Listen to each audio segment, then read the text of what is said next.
Assalamualaikum warahmatullahi wabarakatuh. Perkenalkan, nama saya Ulul Fadli Rahim. Nomor induk mahasiswa 2014401025. Tugas dokumentasi keperawatan, program studi D3 Keperawatan Universitas Abdurrab Pekanbaru. Judul materi pada kali ini yaitu 6 model dokumentasi keperawatan. Terdapat 6 model dokumentasi keperawatan yang dapat dan biasa digunakan untuk menerapkan proses asuhan, yaitu yang pertama, Source Oriented Record.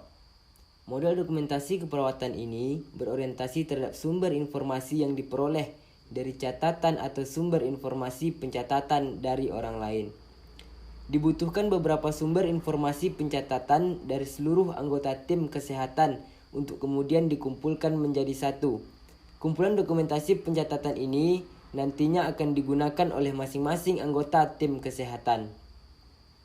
Model dokumentasi SOR ini dapat dibuat dengan yang pertama, formulir grafik, format pemberian obat, format catatan perawat termasuk riwayat penyakit klien, riwayat perawatan dan perkembangan pasien, pemeriksaan laboratorium dan diagnostik, formulir untuk tindakan operasi yang ditandatangani oleh pasien dan keluarga. Komponen dalam model dokumentasi SOR. Yang pertama yaitu lembar penerimaan berisi mengenai biodata, lembar instruksi dokter, lembar mengenai riwayat penyakit atau medis, catatan perawat, catatan dan laporan khusus, waktu, sumber, waktu intervensi. Catatan perkembangan meliputi yang pertama pengkajian keperawatan, yang kedua diagnosa keperawatan, yang ketiga rencana keperawatan, yang keempat tindakan keperawatan, yang kelima evaluasi keperawatan. Keuntungan model dokumentasi SOR. Yang pertama yaitu menyajikan data secara berurutan dan mudah diidentifikasi. Yang kedua memudahkan perawat melakukan cara pendokumentasian. Yang ketiga proses pendokumentasian menjadi sederhana. Yang keempat, memudahkan perawat secara bebas bagaimana informasi dicatat dengan benar. Yang kelima, format menyederhanakan proses pencatatan masalah, kejadian, perubahan, intervensi, dan hasil. Kerugian model dokumentasi SOR. Yang pertama, sulit untuk mencari data sebelumnya. Yang kedua, waktu pelaksanaan asuhan keperawatan memerlukan waktu yang lama. Yang ketiga, memerlukan pengkajian data dari beberapa sumber untuk menentukan masalah dan intervensi yang akan diberikan kepada klien. Yang keempat, perkembangan klien sulit dipantau. Dokumentasi bersifat superficial tanpa data yang jelas. Selanjutnya, pengumpulan data tidak berdasarkan urutan waktu. Yang kedua yaitu Problem Oriented Record. Model dokumentasi keperawatan Problem Oriented Record mempunyai orientasi pada masalah klien. Pencatatan atau dokumentasi POR dikenalkan oleh Dr. Lawrence Witt untuk pertama kalinya di Amerika Serikat. Format yang digunakan untuk mempermudah proses dokumentasi yang terintegrasi sehingga semua petugas atau anggota tim kesehatan dapat mencatat observasinya dari daftar masalah. Komponen dalam model dokumentasi POR. Data dasar berisi tentang semua informasi mengenai klien. Yang pertama, data dasar berisi kumpulan dari data atau semua informasi baik subjektif maupun objektif yang telah dikaji dari klien ketika pertama kali masuk rumah sakit atau pertama kali diperiksa.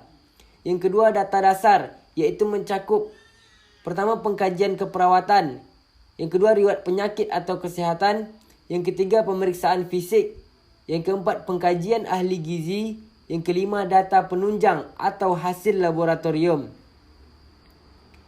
Yang ketiga yaitu data dasar yang telah terkumpul selanjutnya digunakan sebagai sarana mengidentifikasi masalah dan mengembangkan daftar masalah klien. Daftar masalah. Daftar masalah ini bisa mencerminkan keadaan pasien. Masalah-masalah ini diberi nomor sehingga akan memudahkan bila perlu dirujuk ke masalah tertentu dalam catatan klinik tersebut. Dengan demikian, daftar masalah ini berfungsi sebagai indeks maupun gambaran dari klien tersebut. Yang pertama yaitu daftar masalah berisi tentang masalah yang telah teridentifikasi dari data dasar. Kemudian disusun secara kronologis sesuai tanggal identifikasi masalah.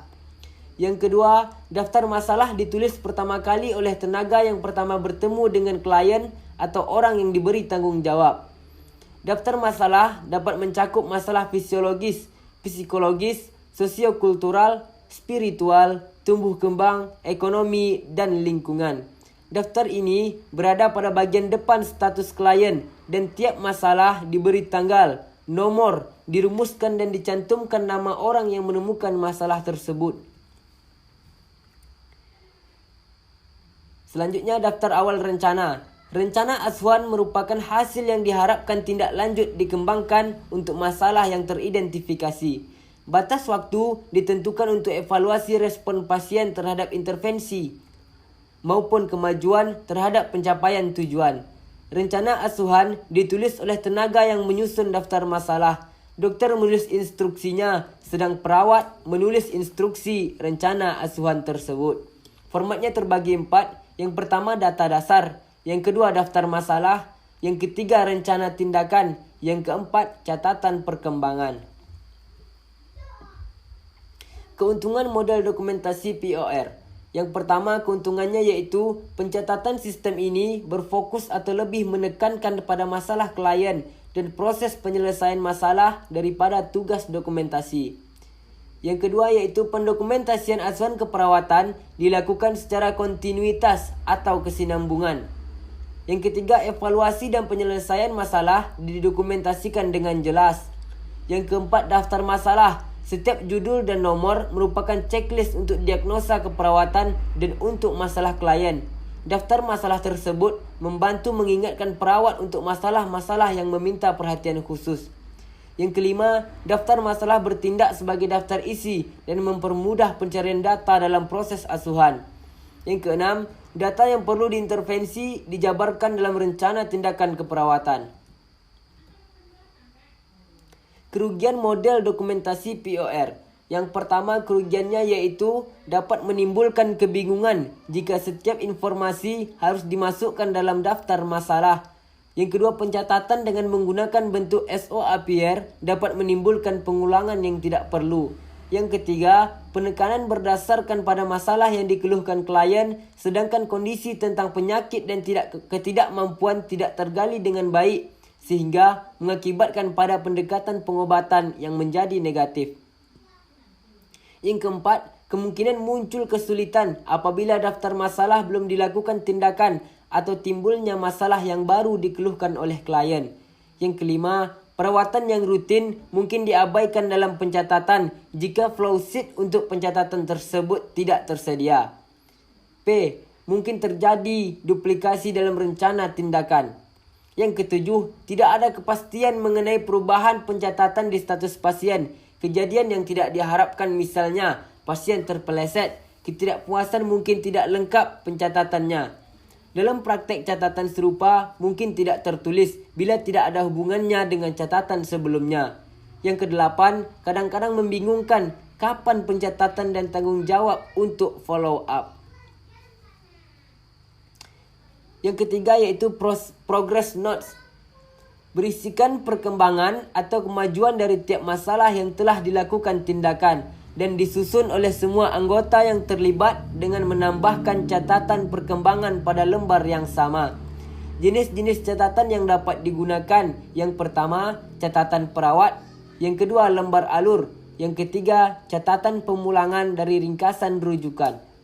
Keuntungan dari progress notes ini yaitu fokus pada catatan ASCAP lebih menekankan pada masalah klien dan proses penyelesaian masalah daripada tugas dokumentasi. Pencatatan tentang kontinuitas dari ASCAP, evaluasi dan penyelesaian masalah secara jelas dicatat.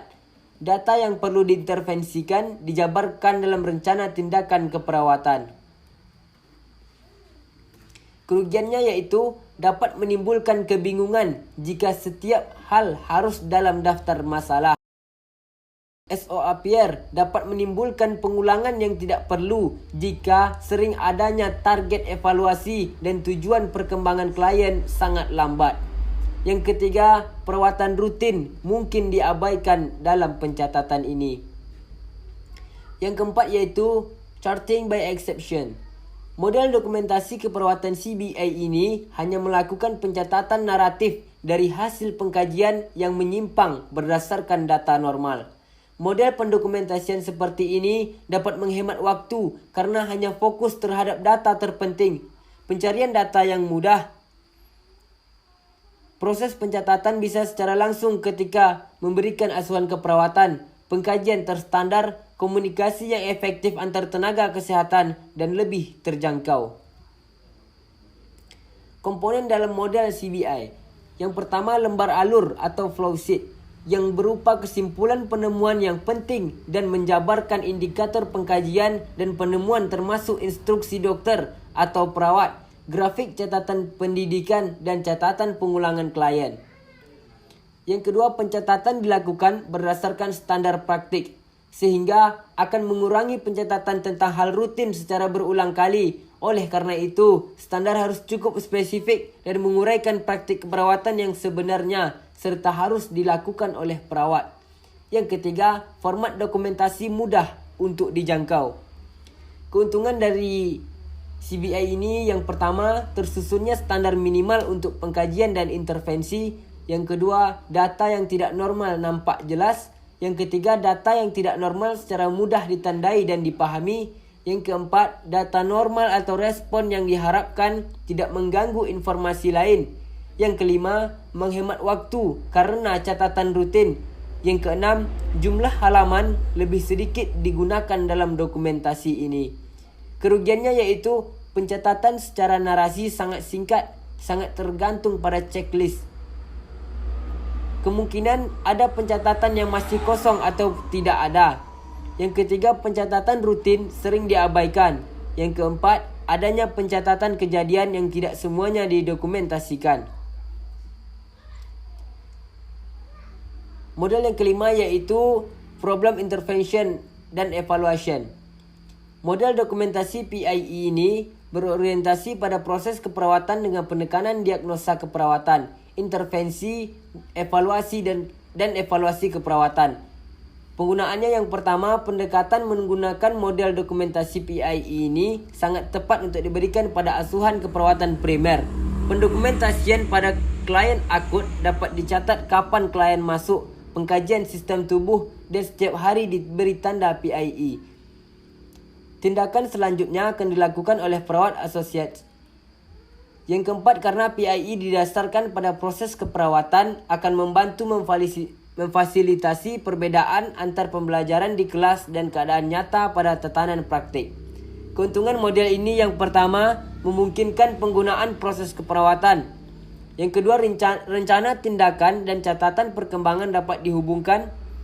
Yang ketiga, memungkinkan pemberian ASCAP yang kontinu karena secara jelas mengidentifikasi masalah klien dan intervensi keperawatan. Yang keempat, perkembangan klien mulai dari klien masuk. Kerugiannya yaitu tidak dapat dipergunakan untuk pencatatan untuk semua disiplin ilmu. Yang kedua, pembatasan rencana tindakan yang tidak aplikatif untuk beberapa situasi keperawatan. Yang keenam yaitu fokus atau process oriented system. Model dokumentasi keperawatan ini juga biasa disebut dengan fokus, adalah model dokumentasi berorientasi pada proses keperawatan yang dimulai dari pengumpulan data, diagnosis, penyebab, definisi karakteristik sesuai dengan kondisi klien. Pencatatan pada model dokumentasi fokus atau POS ini menggunakan format penulisan DAR atau Datum Action Response. Data berupa subjektif dan objektif. Action, tindakan keperawatan segera. Respon klien terhadap tindakan yang diberikan. Keuntungan dari model yang ini yaitu yang pertama, istilah fokus lebih luas dan positif dibandingkan penggunaan istilah problem. Yang kedua, persyaratan fokus pada tingkat yang tinggi adalah diagnosa keperawatan. Yang ketiga, fokus dengan DAR adalah fleksibel dan menyediakan kunci dan pedoman pencatatan diagnosa keperawatan. Yang keempat, waktu lebih singkat tanpa harus menuliskan pada beberapa bagian pada format. Yang kelima, mudah dipergunakan dan dimengerti oleh tenaga kesihatan lainnya. Kerugian dari model yang ini yaitu yang pertama, penggunaan catatan action dapat membingungkan, khususnya tindakan yang akan atau yang telah dilaksanakan. Yang kedua, penggunaan fokus pada kolom tidak konsisten dengan istilah pada rencana tindakan keperawatan. Sekian materi dari saya, lebih dan kurang saya mohon maaf. Wabillahi taufiq wal hidayah. Assalamualaikum warahmatullahi wabarakatuh.